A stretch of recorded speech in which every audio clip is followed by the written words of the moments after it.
Assalamu alaikum, dear students. How are you? Hope you people are doing very well.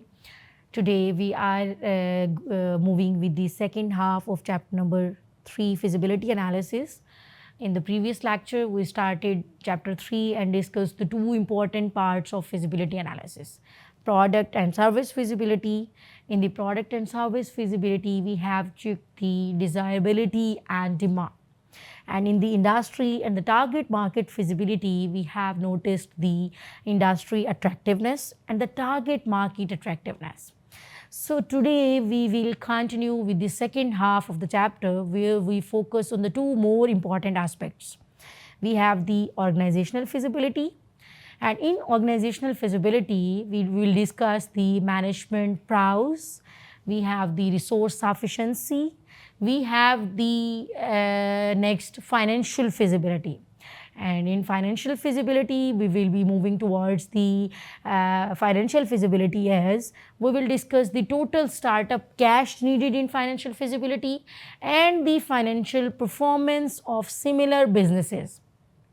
Overall, financial attractiveness of the proposed venture. By the end of this lecture, you will understand how to analyze whether your team, your resources, your finances are strong enough to support the new business idea. When we have the organizational feasibility, even if your idea is good, your organization must be capable of executing that particular idea. Your organization must have this type of feasibility focuses on whether the entrepreneur and the startup team must have the skills, must have the resources, must have the ability to make the businesses work. Organizational feasibility has two main components. Management prowess. Prowess, what does prowess mean? Prowess means strength or the ability of the management. Here we ask, does the management team have the knowledge? Does the management team have the experience? And does the management team have the passion to run the business? These all are the factors that shows how strong management is. So if we see the past experience in the same industry of that particular management, we must see the strong educational background or the technical knowledge of our management. We must see the networking ability of the management. And what does that particular networking ability means? It means the connections with the suppliers, the distributors, with the investors. We must see the passion, we must see the commitment, and we must see the leadership skills. I have the Pakistan example of Lahore. I have two engineers wanted to start a solar energy business. They had strong technical knowledge, but they lacked the marketing skills. To overcome this particular aspect, or you can say the deficiency, they partnered with the business graduates who understood the sales, who understood the promotions. Together, they created a balanced management team. I have another example of Karachi as well. A young entrepreneur launched a clothing brand without understanding the fabric sourcing, that where from we will source the fabric. He faced delays and customer complaints. So later he hired a textile expert as a co-founder, which improved the quality and the reputation. The lesson from both these examples, a business is more successful when the management team has diverse skills and the relevant experience. I have a mini story for you people to understand or to make it more clear, to make it more crystal clear.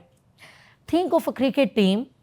Even if you have great batsmen, you still need bowlers, you still need fielders. Similarly, in a startup, you need a well-rounded management team, not just one skill.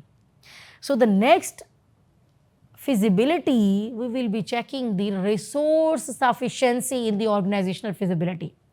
This resource sufficiency step will ask, do we have enough resources to start? Do we have enough resources to start and run the business successfully?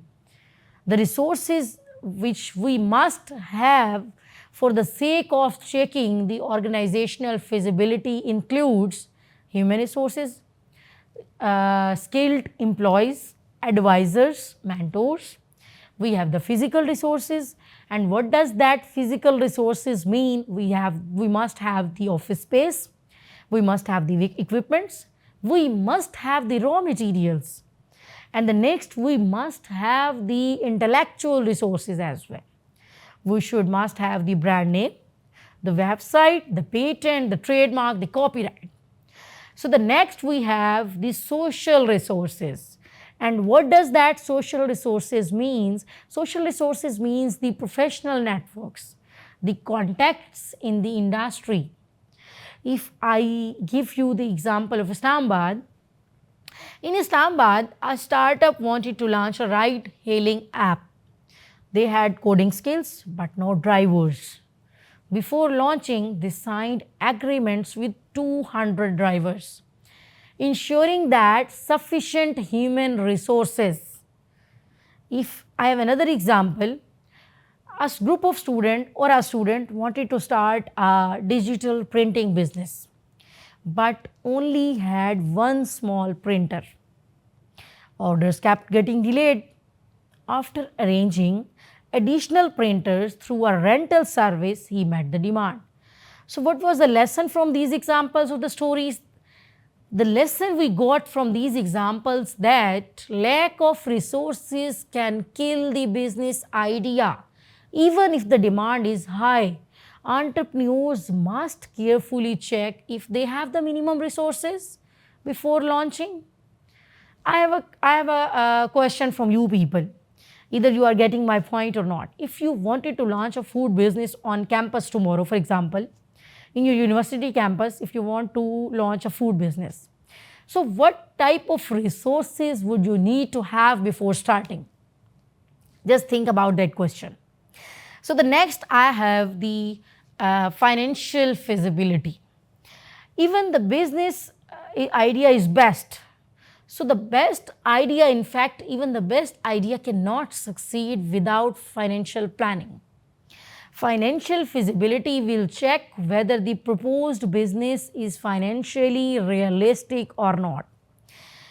In the financial feasibility, I have three main parts. The total startup. What does total startup means? Total startup means the cash needed for total startup. This means calculating how much money you need to start your business. The cash is required for equipments, for rental, for rents, for licenses, for salaries of your employees, for marketing of your products, and for inventory. Many businesses fail because they underestimate the cost. I have an example from Karachi. A student planned to open a small juice corner. He thought only rupees 50,000 would be enough. But when he calculated properly, he realized that he also needed money for shop rent, for furniture, for juicer machine, for raw material, for licenses. So the total cost became 200,000 rupees. So luckily he arranged funds before starting, avoiding every early failure. So what lesson you got from this particular juice story is always calculate the total startup cost in detail. You must see the financial performance of the similar businesses. Entrepreneurs must study how similar businesses in the same industry are performing. This gives them a realistic picture of potential revenue and profit. We have many ways to check. We have various ways to check. The first way we can check the feasibility is visit the competitors as a customer, ask the suppliers and distributors about the average sales, read the reports or the articles about the industry trends. For example, before launching a new cafe, a student visited 10 nearby cafes, observed their pricing, observed their customer flow, and observed their menu, he learned that most earned more from snacks than coffee. So he designed a menu with affordable snacks, which made his cafe profitable. In Rawalpindi, two friends wanted to start a fitness gym. They researched nearby gyms and found that most earned steady income from long term memberships rather than walk in customers. They copied this model and offered discounted 6-month packages. We have a lesson from this: learn from the existing businesses instead of guessing financial results. Overall financial attractiveness of the proposed venture. We must check this financial attractiveness of the proposed venture. Finally, an entrepreneur must judge, is this business financially attractive in the long run? We have many different signs of financial attractiveness. How can we measure the financial attractiveness of our business? The first sign is we must check the high profit margin. This is one of the basic signs. The next sign from which we can check the financial feasibility, financial attractiveness, is the quick payback period. And what does that quick payback period means? It means recovering initial investment fast. How much period we can recover our original cost, original investment. The next sign is steady cash flow, opportunities for growth and scaling. A group of students from Multan wanted to launch an online clothing brand. A group of students want to launch an online clothing brand, a growth and online clothing store. So they compared the cost of physical shop versus online store. Online businesses were more financially attractive because no shop rent, lower staff salaries, broader customer reach through social media. A friend opened a stationery shop in busy market. Even though sales were okay, profit margins were very low because of high rent and competition. So he later shifted to an online stationery business, targeting schools directly, a more financially attractive model. So the lesson we got from all these examples and the stories is that choose business models that provide not just sales but sustainable profit. So students, today we studied the second half of the feasibility analysis. Organizational feasibility. In organizational feasibility, we have studied the management prowess. Does the team have the skills? Does the team have the knowledge? Does the team have the passion? So next we studied the resources sufficiency. Are there enough resources available? Are the enough resources available to launch? The next we studied the financial feasibility. In financial feasibility, we have checked that total startup cash needed, how much money is required initially, financial performance of the similar business, how are the competitors doing, overall financial attractiveness of the business. So will this business generate strong profit in the long run? Remember, feasibility analysis is likely like a safety test. It does not guarantee success, but it reduces the risk. It increases the chances of survival. So just like no one build a house without, checking the soil strength, no entrepreneur should start a business without checking the feasibility. A wise entrepreneur will test, plan, and then launches.